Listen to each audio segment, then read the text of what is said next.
Good morning, friends. Today we are going to discuss 1.1 An Astrologer's Day, authored by R.K. Narayan. R.K. Narayan describes how a fake astrologer carried on his business.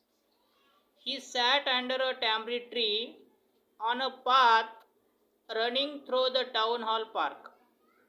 It was crowded Market Street. People were always moving up and down this narrow road. The astrologer wore a saffron colored turban around his head.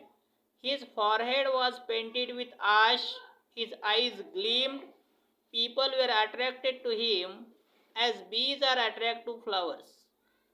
Though he had no knowledge of stars and astrology, he said things which pleased his customers. It was a matter of study and practice. The astrologer guesswork was so perfect that he astonished his customers. He charged 3 pice per question. He never opened his mouth before the client had spoken for 10 minutes. He got clues from what the customer spoke. Then he advised him and answered his questions with confidence. He took care to demoralize, to discourage his innocent customers. He would say to someone that he was not getting the fullest results for his efforts. Sometimes he blamed not the man but the circumstances. He would say, "Your troubles are due to your nature." Really, his was an honest man's labor.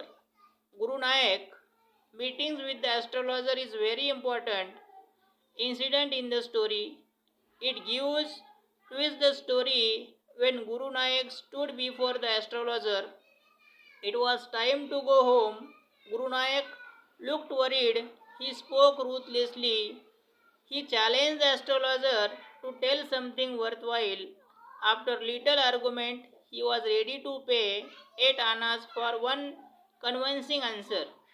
He sat there sucking his cheroot. He looked ruthless. The astrologer saw his face by the matchlight and felt uncomfortable. He did not want to speak to him. He withdrew the challenge. Guru Nanak Guru Nanak thrust his palm in the astrologer's face. He asked him to proceed. He was ready to give him 1 rupee for one satisfactory answer.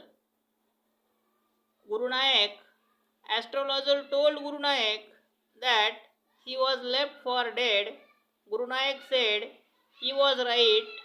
Then the astrologer told him that once a knife had passed through him, he was pushed into a well nearby in the field. Guru Nanak asked where he would get the man who had tried to kill him. He would avenge them. The astrologer told him that the man died for 4 months ago. He advised him to forget all about his enemy and go back home. He told him that if he delivered southward, there was a great danger to his life. Guru Nanak regretted that his enemy escaped his hands. The astrologer told him that the man was crushed under a lorry.